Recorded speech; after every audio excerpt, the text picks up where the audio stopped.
Hey guys, it's your girl Sierra. Welcome back to my channel. This video is going to be like a quick one. It's an hour-long video, girl. Be honest. And it's not about books, so I apologize. My next ones will be.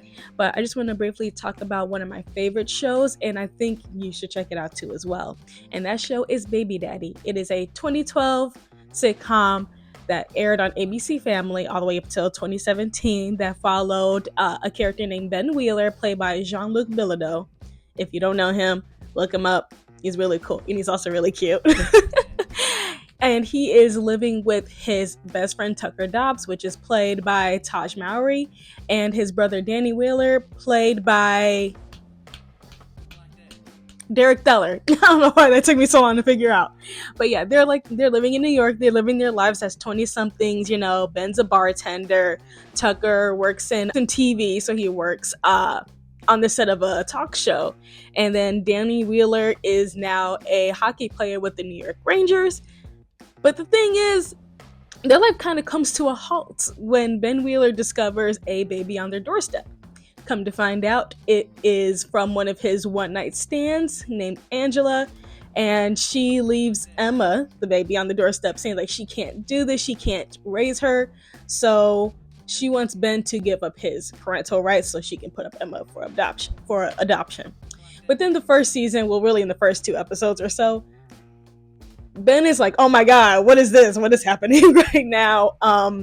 First of all, he doesn't even remember like when they literally got together, like one of the scenes, I think it's in the first episode, when him and Tucker go to get all the baby necessities to go get food. A woman asks how old the baby is, and he's really trying to recount like how old Emma is, going back to when he met Angela, when they got intimate. And one of my favorite lines is pretty much as he says that after they've been intimate, she pretty much just broke up with him right after that. But I hope it's like, but I guess there's no correlation. Like, he's just like, he's like, there's no correlation between that. Like, it can't be. But obviously it is because she got pregnant. But then she is trying to become an actress, but she can't do the raising the baby thing and doing that. So she wants Ben to give up his rights. And so Ben is now thralled into an experience that he's never had before. So with the help of his friend Riley and his mother Bonnie, played by Melissa Peterman.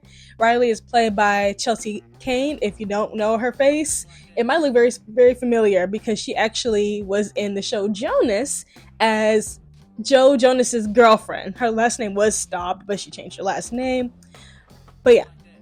And now he's in this new experience of trying to take care of a baby. He's like, oh my god, this is insane. Calling his friends and trying to get as much help as possible to try to take care of Emma within just like 24 hours of getting her. And he's like completely dumbfounded. He doesn't know what he's doing. He doesn't know how to take care of her. But then by the end of the episode, essentially, he's like, I don't want to give up my rights. I'm going to keep her. Which is great. Also, but here's the thing though. It's such a whirlwind of just like 24 hours of his initial life that now him, his family, and his best friend go on a journey pretty much of raising a baby together.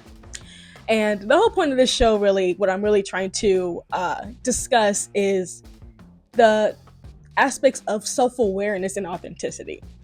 Because I guess like a lot of people, they may not like the show for its corniness or the fact that these characters, they get into issues and have drama through every episode. There's always some miscommunication. It's a sitcom. It's supposed to be a mess.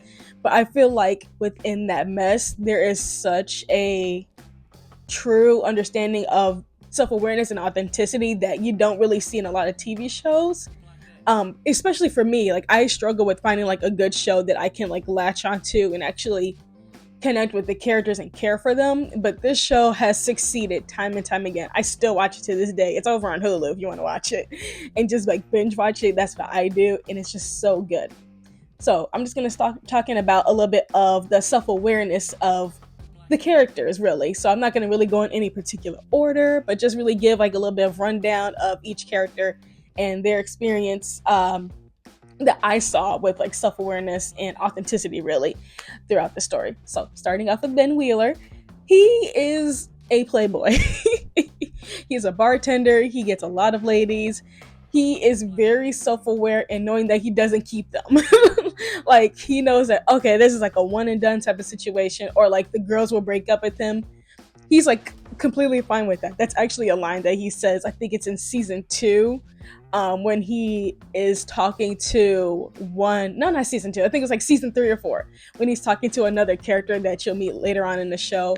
That they can use one of his ex-girlfriends. Girls break up with me all the time, like that type of thing. He's very self-aware in the fact of he's not perfect. These girls don't want him really, to be quite honest. Besides being fun and pretty much just having sex, and that's what he is very like accepting of about himself because he's in his 20s. You know, he's supposed to be messy.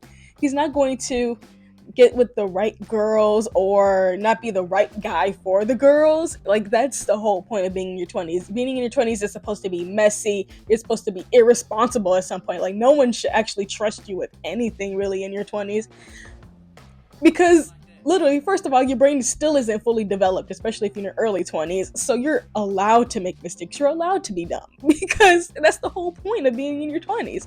And Ben literally personifies that so perfectly because he makes mistakes time and time again.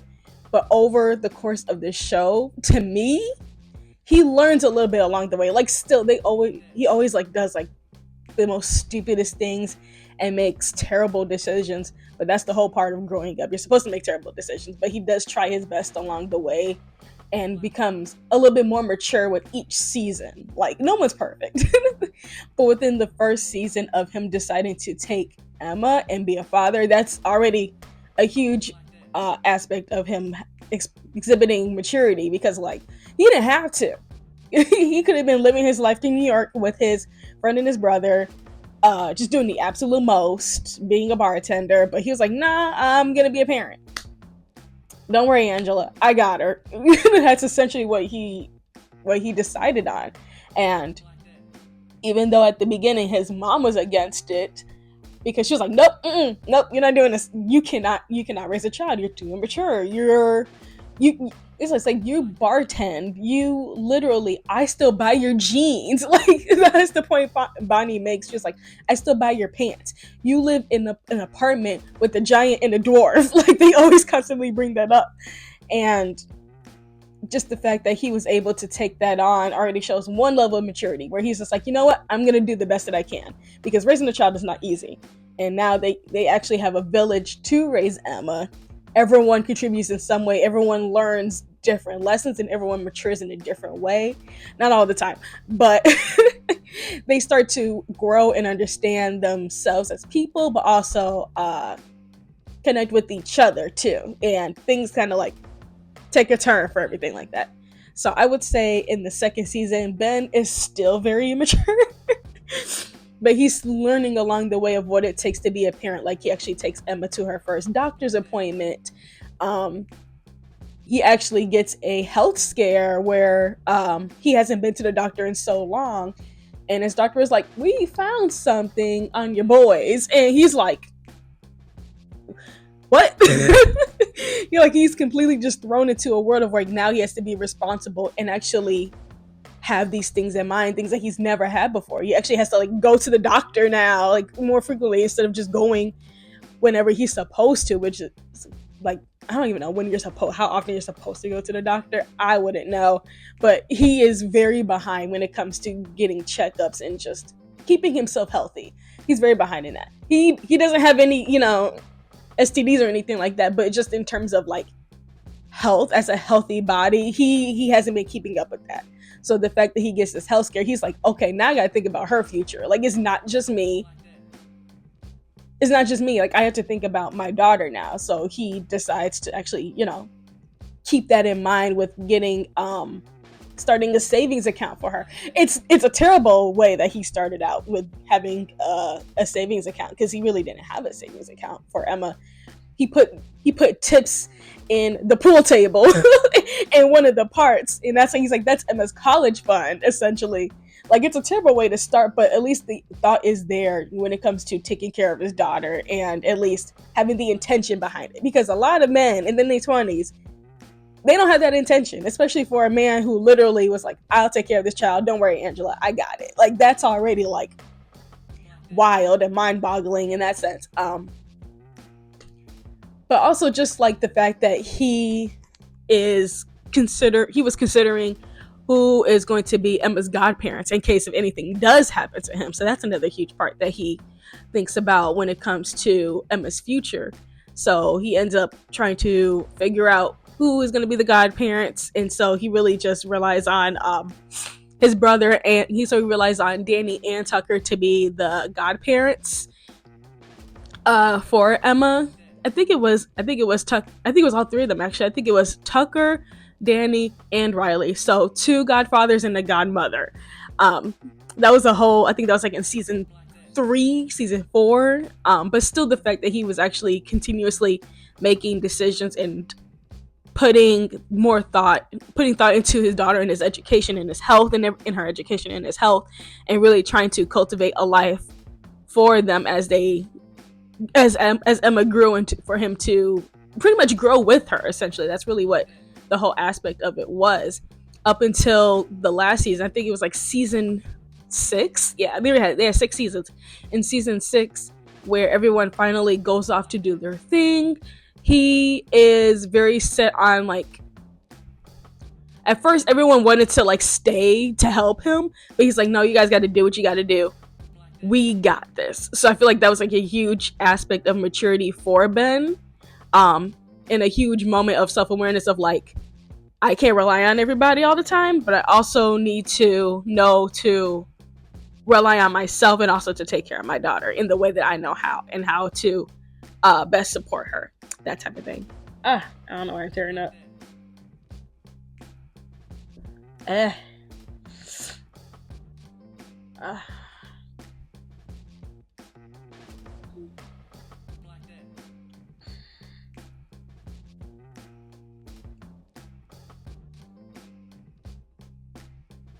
All right, so moving on from Ben, we're gonna move on to Tucker.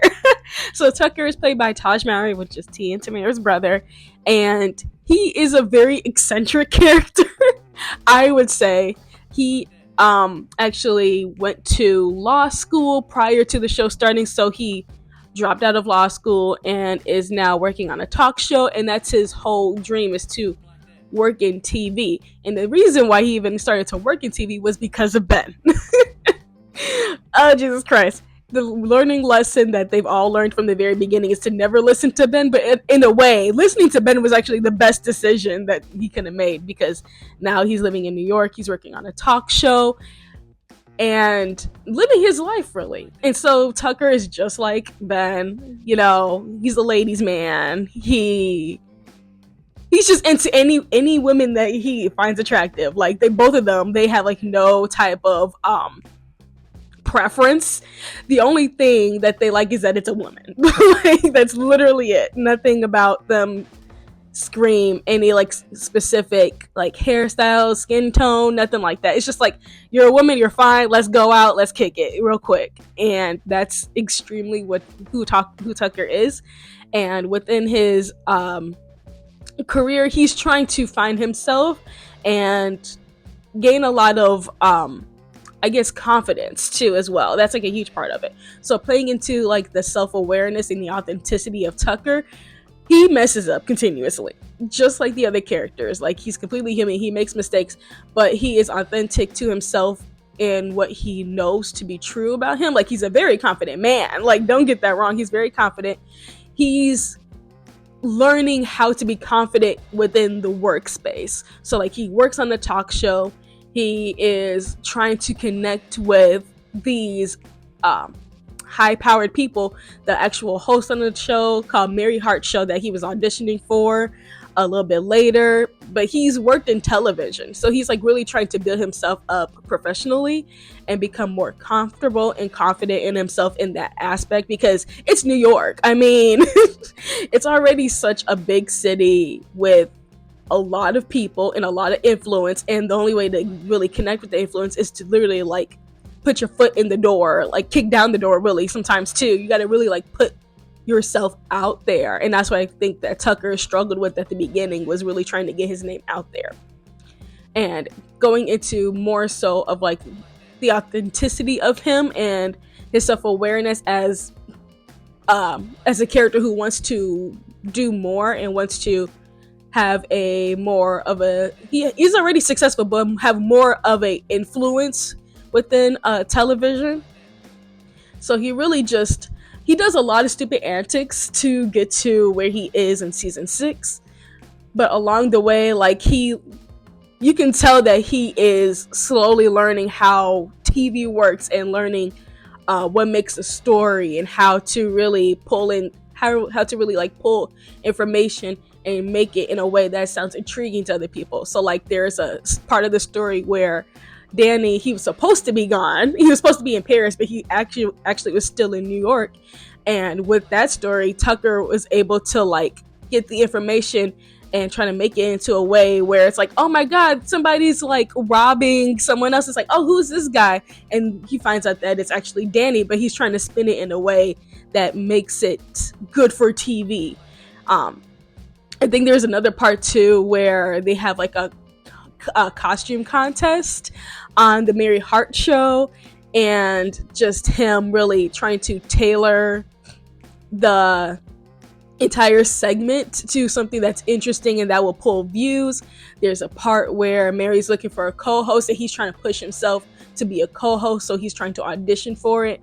That doesn't go the way it's planned, obviously, but the fact that he has taken different risks to make himself more present in the media.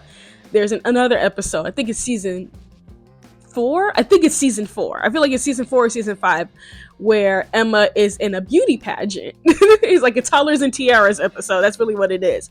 And he really takes that situation, that event, and turns it into pretty much what it's like to how parents live through their children, pretty much. That's really how he spins it for his segment on the show. So he is learning the ability to put himself out there, to create stories, to create nuance, and also just to like really drive what he is trying to do in the television world. And then moving on to like season 6, he actually ends up getting like a huge deal, and he doesn't want to leave Ben, but it's a huge stepping stone for his career. And obviously Ben is like, you guys have to do what you have to do. So Tucker ends up leaving, and I feel like that's just like a huge catalyst from where he was at the beginning of trying to build his career and then making it into something as amazing as it is now. But he definitely had to go through the highs and lows along the way of not having amazing stories, not having amazing coverage on them, Mary Hart not really taking him seriously or not even knowing who he is. So it's really like that. It's very much just like a cycle. It's like a roller coaster ride of him trying to get noticed and to try to get his name out there. But along the way, he's been true to himself in terms of just like, I'm confident, but I know I can do better along the way. And throughout his dating history, it's been a whirlwind too for Tucker throughout his dating history. And then in the end, he actually does end up settling down, which is a huge shock because these are coming from early 20-something-year-olds living in New York, and eventually he does settle down, and now he has a stable job, and he's always had a stable job, but he's now with a job that he has a lot more presence on and has a lot more control. So he has matured in a way, and he's moved up in aspects of his life that you didn't see before on the earlier parts of the season, in the earlier seasons. Now, moving on to Danny. Danny Wheeler is our New York Ranger, and he starts off just being our goofball, our resident goofball, resident idiot. He's like the town idiot, like out of the group. But he always had moments of being very insightful. So that's one aspect of Danny I would say is like extremely authentic in the fact that he knows he's not smart. He knows he's not bright. He's been playing hockey since high school, really. So he really didn't have an advanced education. And even then in high school, his upbringing wasn't really strict on education. We'll get into Bonnie in a second. But he has always been about hockey and hockey being his life. And so he's also been in love with Riley his whole life. That's a part of the show that you will find out. Well, it's very early on that you kind of realize that that Danny has a crush on Riley. I think it's like episode 3 in season 1, something like that. But I would say throughout the show, he's been extremely authentic to who he is, very self-aware of his shortcomings in terms of like struggling with his feelings for Riley. I feel like that's been the biggest part of the show for Danny, because everybody knows he's a New York Ranger. He has a stable job. He's really good at hockey, and they love to literally almost every single episode, every time Derek Feller is on camera, he is like shirtless at least once or twice in an episode. Like they're really just honing in on like a big buff guy athlete who's kind of dumb but is also like really sweet and has his moments where he can be like very insightful. But yeah, that's really Danny in a nutshell, but it's really just the focus of his feelings towards Riley. I feel like that's the huge part of it, because throughout the show you see where he is in love with Riley and he is struggling with that, so he starts dating he dates other women throughout the show because he's scared to tell her. I mean, he's loved her since they were kids, and he doesn't really know how to navigate that because Riley's been in love with Ben all her life. So it's very much just like, oh, this is awkward, this is really weird. And it is really weird, I'm gonna tell you that right now. It gets really, really weird. But it's so good because he grows from hiding and really trying to displace all of his feelings towards Riley into other women to actually becoming honest with himself. Like, yeah, I can't do this anymore. I can't pretend like I am in love with these other women. Like he's had love for a few women on the show, but it's not to the level of how he feels about Riley. And so he actually eventually, I think it's like about season 3, season 4, where he finally like comes to terms with his feelings. And Riley knows his feelings. Riley has known his feelings, but she hasn't known what to do with it because she hasn't processed her feelings at all towards Danny because she's been in love with Ben all her life. So in the sense of with Danny, he eventually comes forth with his feelings, like verbally saying it and actually like putting his heart on the line. And even then at one point, Riley is very much like, oh my god, I know. He's like, what, you knew?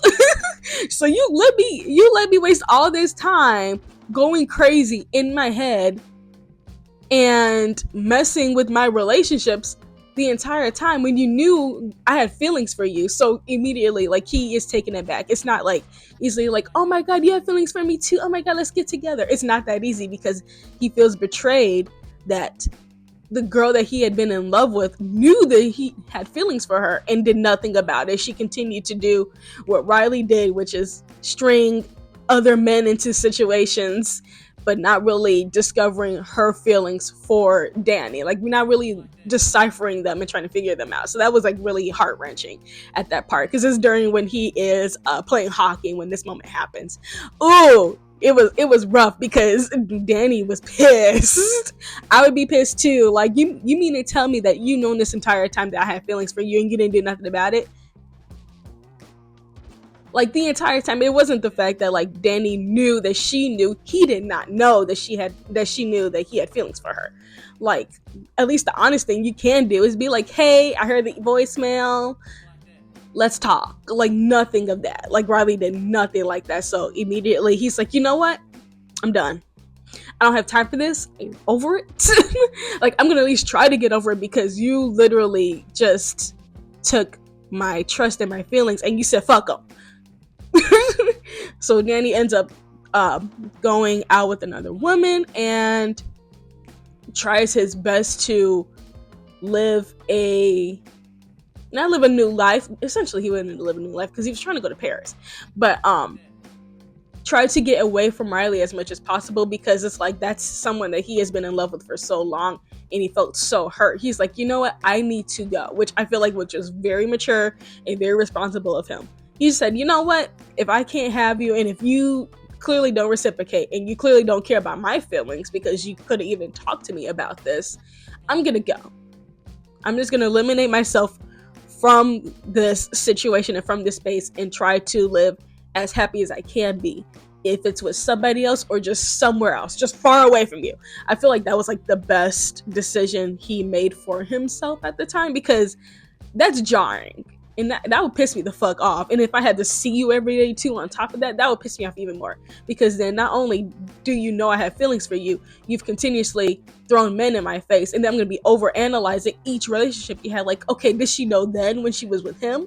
Did she know when she was with Ross? And then the things that she's done, it's like, it will make you second guess her as a person. And he didn't want to do that because he thought Riley was an amazing person. He loved her. He's always loved her. Everyone has had such a positive view of Riley in the few years that they have been together, since season 1 up to season 6. And he didn't want to do anything to like dismantle that. So he wasn't going to like degrade her. He wasn't going to talk shit about her or anything like that. He just said, I'm just going to leave. And I felt like that was very mature of him and very authentic to as much as he had grown throughout the show. In the end, I don't want to spoil it for you because the ending it's everything. I think that it could have gone a different way. And there were also some parts too where Danny was depicted as dumber as he was, because throughout the show, like, he had his moments obviously, but he had such insightful moments where I feel like towards the end we would have combated all of the dumbness of him and have him actually like become a very knowledgeable person just from his experiences. He didn't have to learn all these things from books or going to school, but he learned it through a life of what is true to himself as a person, like being part of a team and being part of that team, being literally like being part of a family, and that being very supportive of each other. So the fact that there was like, I think it was like in season 5 where there was like quite a few moments where Danny was like deliberately dumb, I'm like, that doesn't really align with how he had been growing. So I feel like that's something that the writers messed up with. But throughout the show, Danny has completely matured in the ways that he could and the ways that he has learned from life experiences through his situation with Riley, but also playing as a New York Ranger, learning the different life lessons of like taking his career seriously, when to consider other options, and really trying to navigate the space as a young man. Because eventually, I think it was like in season 5, it was in season 5 where he really comes to realization of pretty much he's not going to do hockey forever, which is very smart because you're not always going to be an athlete. So he decides to buy the bar that Ben works at, and they co-own it. So he's very much just like, I'm not investing in my future, I'm investing into you two because I believe in you. Which I found very moving. I'm like, oh my god, Danny. I absolutely love that for them as brothers too, because they've grown pretty much too, not just like individually, but they've grown together throughout the show too. Like, they've had their moments, they had fights, obviously, as siblings do, but you can see the level of maturity that they have at the end to respect each other and all that good stuff.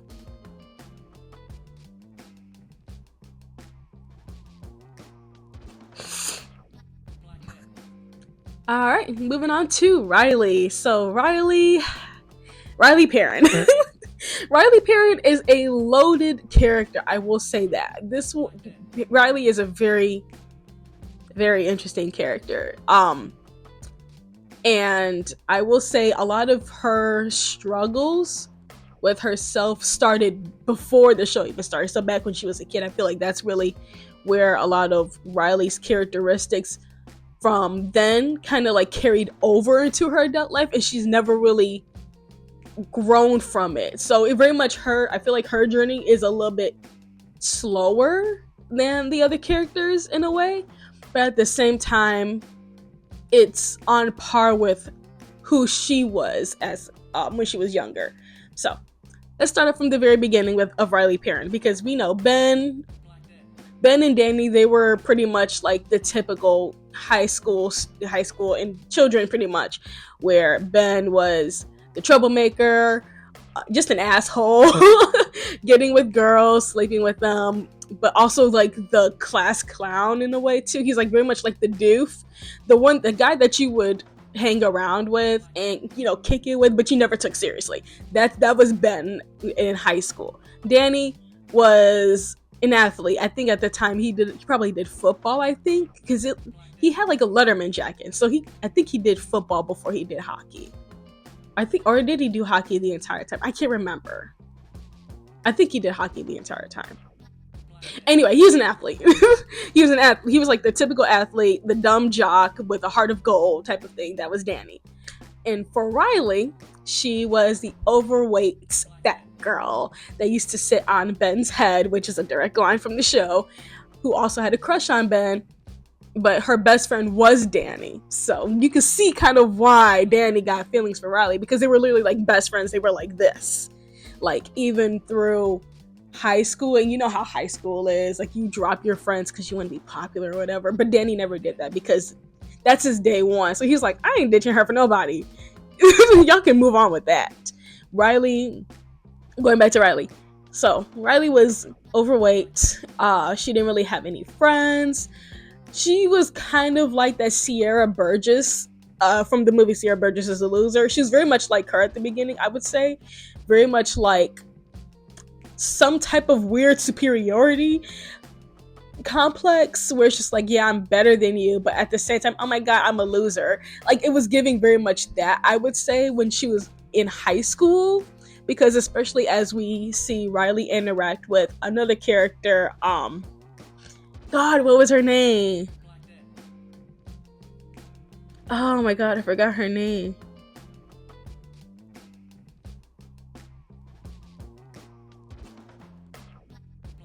It was Ben's crush. I don't remember her name, but it was Ben's crush. And Ben's crush was a cheerleader, and the cheerleader had a crush on Danny. I know, too much information. I know, it's too much. But Riley struggled with Sam. There you go. Riley struggled with making friends, especially female friends, because she played field hockey. She wasn't like other girls, she was very different. So she felt like a little bit like, oh my god, like yeah, I'm a loser, but I have male friends. I do field hockey, and I'm really smart. So it was like a very, very weird time for her, I guess, like when she was younger and when she was in high school. And then coming into the show, she's lost all of her weight, and now she is a lawyer. Well, at least she's at the very beginning. She was in law school, and then she was taking the exam so she can become a lawyer, or at least like work at a law firm, essentially, because it takes years to get to the level of being like in a lawyer. I don't know how it works, okay? I don't know how the whole trajectory of becoming a lawyer goes. I'll ask Elle. But it was very much her journey of finding confidence in herself, because she's never felt confident. I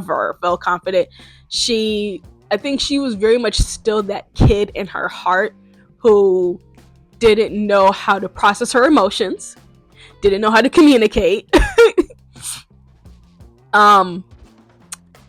felt insecure, and was still like very frazzled. I would say very much a lot of anxiety. I feel like she could have been diagnosed with anxiety when she was in high school or even younger. But throughout the show, you see like a little girl in Riley still. She's still dealing with all the things that she did as a child, but it's just without the high school setting. And so a lot of it just became internalized, because no one is over here like talking mad shit about her. Like they all like crack jokes about each other. Like they call Tucker short stack because Taj Mowry is shorter, but they all make jokes about all the other characters, so it wasn't like just them ragging on Riley the entire time. Okay, not counting Bonnie. But I feel like a lot of it for Riley was very internalized of how she saw herself. She didn't see herself in a positive light. So throughout the show, you kind of see her navigate pretty much just from that child mindset to having somewhat of a coherent adult presence and mindset in life. And it's taking her some time to get there, because you can tell throughout the show that she's been through it, and she went through it. Like, even characters would side eye her, like, girl, why are you literally hyperventilating in a plastic bag right now? Like, why are you getting so anxious over this? Like, she would get anxious about her first time of filing papers for the law firm, her frantically running around the city, her first time in court, which is one of the cases for where she defends Tucker against some major company with some construction going on. That was like her first time in court. So you could see her. She's completely frazzled. She's falling over. She can't really form a coherent sentence. She's giving L. She has her L moment in really trying to figure out how to resolve the case, pretty much. But throughout the show, she's struggling a lot. Like, of just really trying to prove to herself, not even prove it to other people, because everyone's like, Riley, you're a good damn lawyer. Like, you do good at your job. You're really good at this. But she doesn't really, I would guess, see that necessarily. So she's constantly running frantic. She's always trying to appease her coworkers, her boss, to make it seem like, oh, like she's more than who she actually is. But everyone's just like, nah, girl, you're good.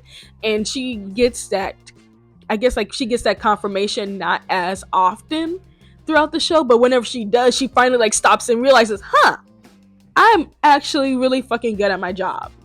I'm an adult. I'm good. Like, I'm good at what I do. So I feel like a lot of it is mostly just internalized from her childhood, of not feeling like up to par, feeling like she has to be accepted by these people. Like, she tries to become friends with some of the women at the firm, and it doesn't go the way she planned, obviously. But she doesn't need to make friends like that within the firm. She doesn't need to. She got people that she's cool with, but she doesn't need to be like in a clique. And she felt like she needed to be in a clique because she wasn't in a group like that. She wasn't in a clique in high school. So I feel like that just carried over. She was really just trying to find a place that will take her in and be like, oh my god, Riley, we'll take you in, you're really cool like us. But she didn't need that. And so really throughout the show, I think she really went from being an insecure in her early 20s with the mindset of her childhood of a child, to becoming an adult who is fucking good at her job and recognizes that she's really good at her job. Realizes that she doesn't really need to make connections like that, in the sense of like, she doesn't need to make best friends with the people that she works with, or even clients. Like, she doesn't need to make that deep connection. She does her job, she's damn good at it, and she's gonna keep moving forward. So I feel like that's a huge trajectory for Riley's character. And then towards the end, with the whole Riley going back, not even the end, but going back throughout the entire time, she's also struggling with her feelings for Danny. Because you could tell, like, at the beginning, maybe like in her childhood, she did have a crush on Danny, but then at the same time she had a crush on Ben even more. But she felt like she was just so connected to Danny, she kind of like swept that under the rug. She's like, oh my god, he's just my best friend. But throughout the seasons, you can see that she's experiencing those feelings in a more romantic sense towards Danny, but then brushes it underneath the fucking rug all over again by hooking up with somebody else, getting with somebody else. She's not addressing the issue. Like, she's not addressing the main issues of her life, essentially. And that's like the real struggle I feel like she had when it came in terms with romance, because she's had a few guys here and there throughout the show. Ross, one of my favorites. And the actor who played Kyle in Kyle XY. If you've seen the show on ABC Family, you know, because technically Jean-Luc and the main actor from Kyle XY, they were on that show, and then they came on, the guy guest starred on Baby Daddy. Just to let y'all know, if you're like, oh, that kind of face looks familiar, that's why. But she's really just like navigated that sense of like finding someone to date and hiding her feelings for Danny, developing a feelings for Danny, dating Ben, and then like just it was just a cycle because I don't think she was really truly accepting the fact that she had been in love with Danny. And I feel like a lot of the dating, and even with Ben, I feel like she was in love with Ben when she was younger, but it was such a high school childhood romance that as adults it just didn't work out the way that she dreamed of it would be. And I think she finally accepted that because in one of the seasons where they finally sit down and like finally like break up, she's like, I think I willed you into loving me. She finally came to realization of like, oh my god, I did the most. Essentially, she's like, I loved you so much that I think I willed you into loving me. Like, I think that my feelings got twisted, misconstrued, and then you said like you love me, but I don't think you really do. Like, we're close now. Like, we actually developed a closer friendship than we did when we were younger. But it didn't translate over well as young adults. So it was her coming to terms of like what their relationship truly looks like, and I feel like that was mature on her part to finally just be like, you know what, this didn't work out. This wasn't supposed to work out with Ben. She's like, maybe it was supposed to work out for somebody else, but she still didn't want to face the truth that she was in love with Danny the entire fucking time. And it took her a longest time to finally get to that level because, girl. She been through it, but I will say throughout the entire time she was completely authentic to herself, very self-aware of her shortcomings when it comes to like her anxiety, her lack of accountability at the beginning, when not even like lack of accountability but lack of acknowledging her feelings.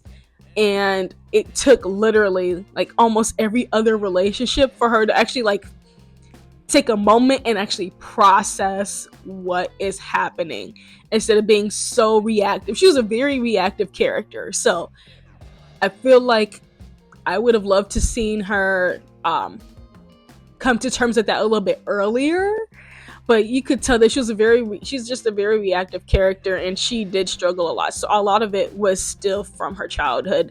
A lot of that carried over, and in an alternate universe, hopefully she has therapy to help her like really like solidify all of that and get it situated, get it handled. Because girl, you put us through the ringer this entire show. I'm just gonna say that.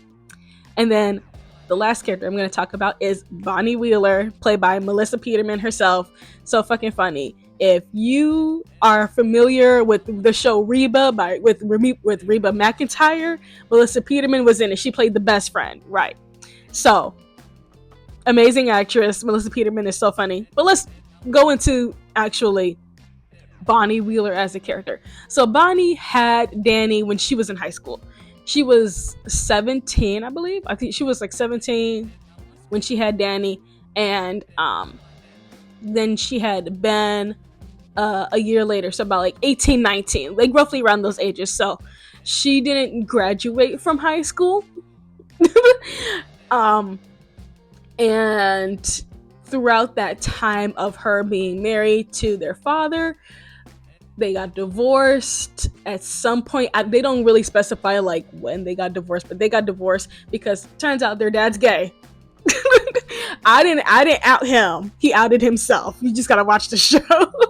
And that happens in the first season, like episode 8, I think it was, like 8 or 9, something like that, where the dad comes to town and he tells him that I'm gay. I've been gay. That's kind of why we divorced. And so I feel like with Bonnie as a character, she, just like Riley, she never grew up. She never grew the fuck up. Like, she really was still in that high school mindset, like very stuck there in high school. And even then, she just never matured beyond that because she was already a young mom. And typically, some people, not everybody, mature as they become parents. You know, there's certain things that you learn and you adapt and you change as a young parent. I'm not saying everybody. I said some. Point that out. I said some. Bonnie is not that person. Bonnie did not learn as her boys got older. She did not learn. And now, however long they've been divorced, she now in the show, she's very much like very over the top.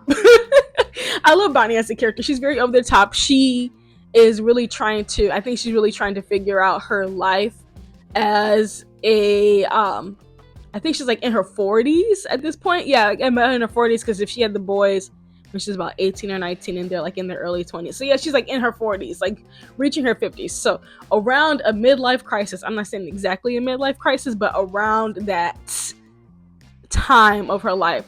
So she is trying to find a new job. She is now a grandmother. So she's like, hold on, wait a minute. I'm a grandma now. So she's really adapting to being a grandmother, a divorcee. She constantly dates, constantly sleeps with men, as we see throughout the show. All of them are very messy when it comes to their romance. I'm just going to say that. They're all very messy with that. But with Bonnie, I feel like she isn't even trying to find someone to marry. She's like, nope, I'm just having fun. This is it. I'm at this age where I'm just gonna do whatever I want. If I want to go to the bar at noon, I'm gonna go to the bar at noon. If I want to sleep with a guy who, I don't know, just like a guy that I just met, she's gonna do it. She's gonna do whatever she wants. She's grown. Granted, I don't blame her.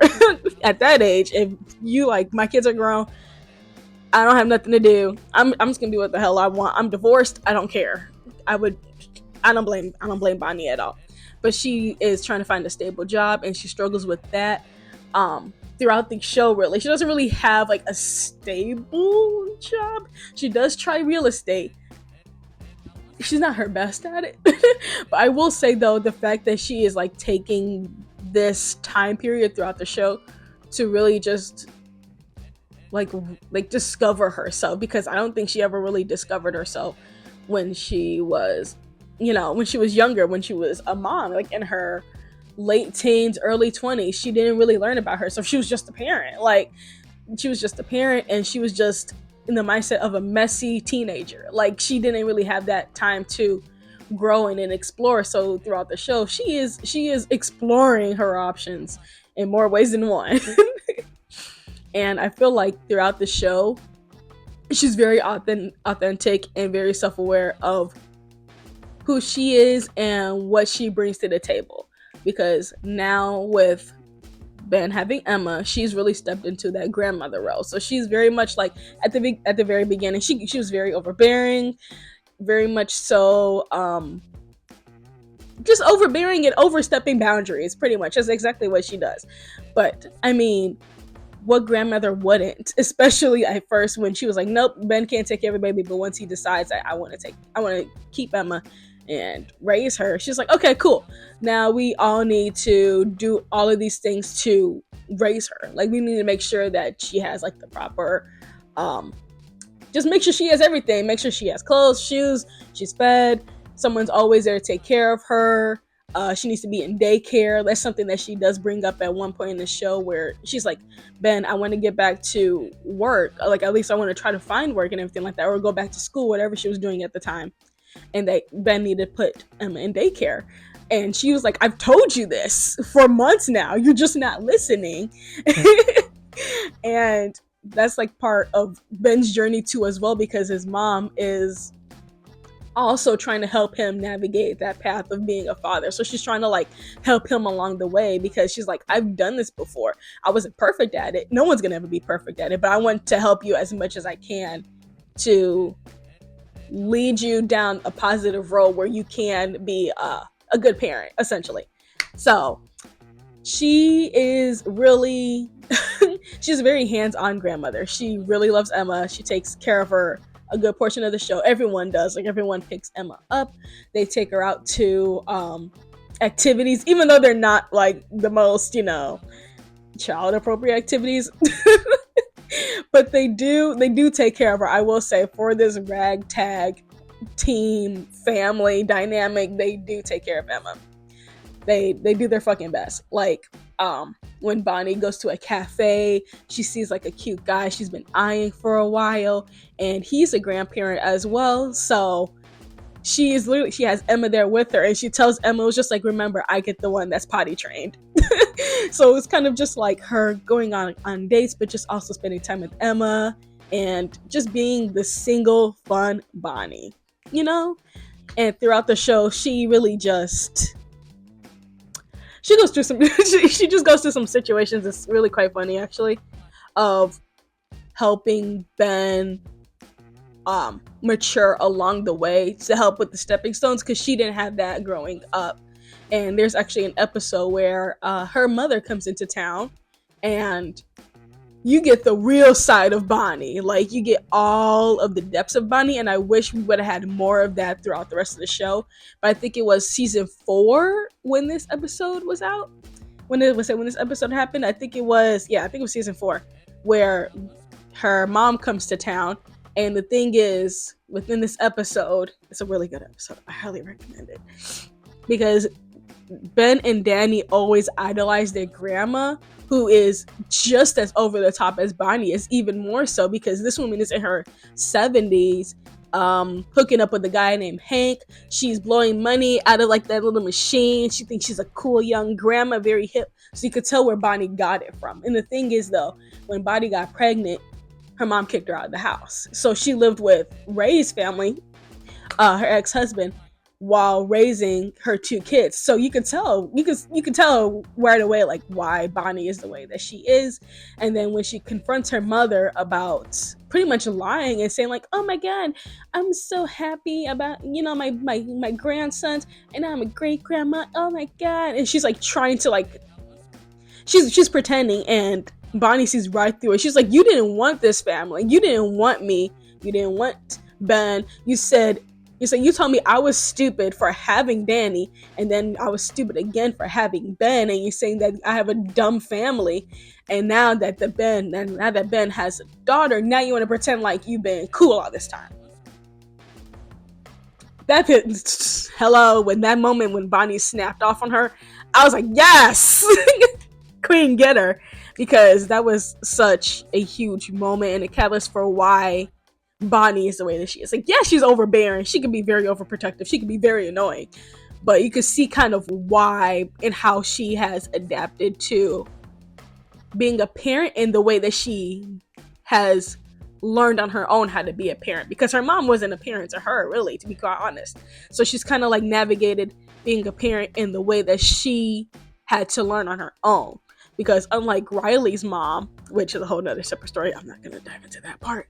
But like, unlike Riley's mom, who was very, very much a typical mom, like a traditional mom, and being much like the homemaker, being very strict with Riley, but also, causing Riley to have the issues that she has. You just gotta watch the show because, ooh, Lord, that was a mess on that end too.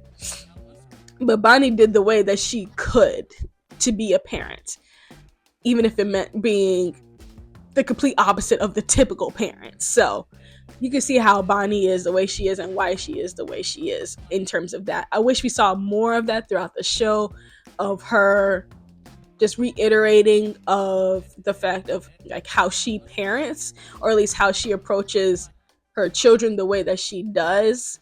Because she makes dumb mistakes just like them. Like, they're all just a complete mess, but they're completely so authentic to that. And I feel like they know it, and they have learned along the way at some point. So like with Bonnie, she really has learned along the way of being a parent and letting Ben let Ben be a parent, and letting Ben learn from his mistakes. Just helping him navigate a little bit further, and then letting him make his mistakes again. She's not like hand holding him this entire time. She's like helping him, and then she'll pull back a little bit. She's trying to learn like how to get him to mature. She's not really like on his ass. There was moments where she was on his ass, but that was because Ben was being an idiot. But she's like very much trying to find the balance of being hands-on and also having a hands-off approach, because he is a grown-ass man. So she's like trying to learn how to navigate that space with him being a parent as well. So very much just like her being a parent, but also being a grandparent as well. Also being the person that she never had before. So you could tell that she struggled along the way, but she tried in the best that she could and the way that she could communicate with them because of how their family dynamic is. Because their family dynamic is very full of fun, games, antics, just chaos, but not chaos in the sense of like anybody was like harmed growing up, but like just chaos in the sense of everyone had the mindset of a teenager. It was teenagers raising, it was literally, it was kids raising kids in that household. Like even with Ray, we don't see him a lot on the show. But even when he is around Bonnie, you could tell he has the mindset of a kid because he was also in his teens when Bonnie got pregnant, obviously. So it's just a house full of kids. They're all silly and goofy. They make up games to resolve conflict. They find different ways to communicate and handle certain issues. That's just what the household was like, and I feel like that was a very interesting way of how they navigate space as they got older, especially in the show as they try to mature on the other end of it and trying to really push forward as Ben is now a parent, because that's like a huge jump from, oh, he's in his 20s, he's living in New York with his brother and his friend, but into a more serious side of being in your 20s, because now you're a parent. That's a completely different ball game. Like, it's not going to be sunshine and rainbows. Sometimes it's going to be absolute shit.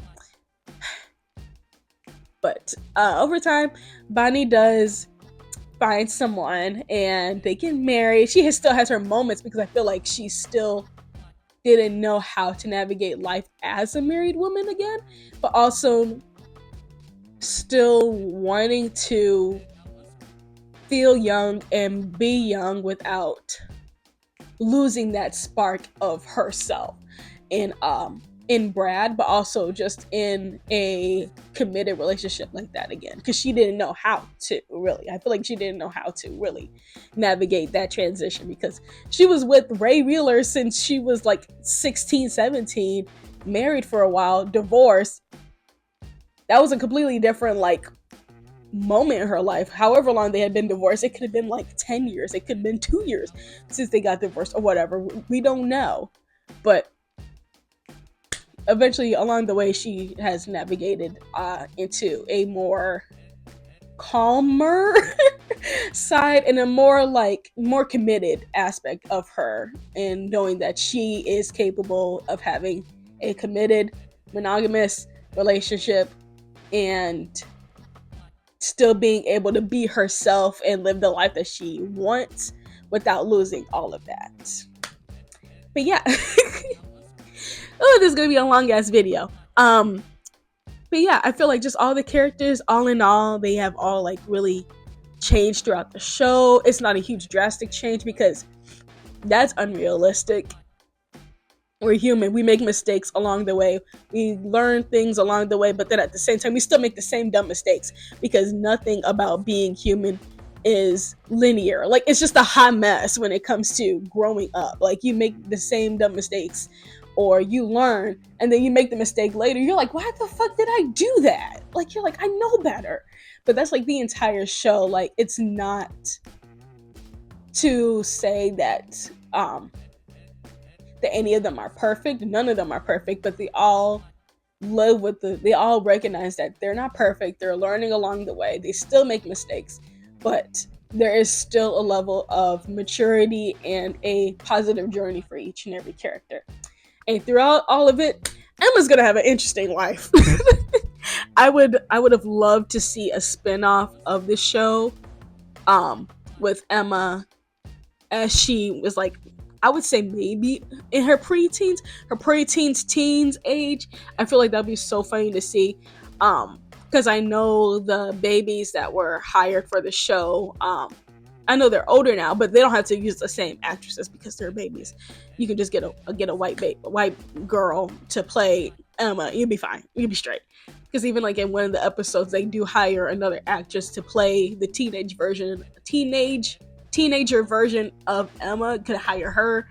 I feel like that would have been a really great show too, just to see like even as they gotten older, like in their 30s, um how messy that can still be, but also seeing the life lessons that Ben will teach Emma along the way, that type of thing. I feel like that would have been a really good show. But the show ended, but it did have a really good run. 6 seasons, 100 episodes, and over the course of, what is that, 5 years, 4 or 5 years, depending on whatever month in 2012 it started and whatever month it ended in 2017. But it was a really good running of a show. Absolutely loved it. Everyone is hilarious. So that's all to say. I highly recommend the show. It is on Hulu. Watch it. That is it for this video. If you like this video, be sure to like it, comment down one of your favorite shows that you still watch. And until next time, stay magical. Bye.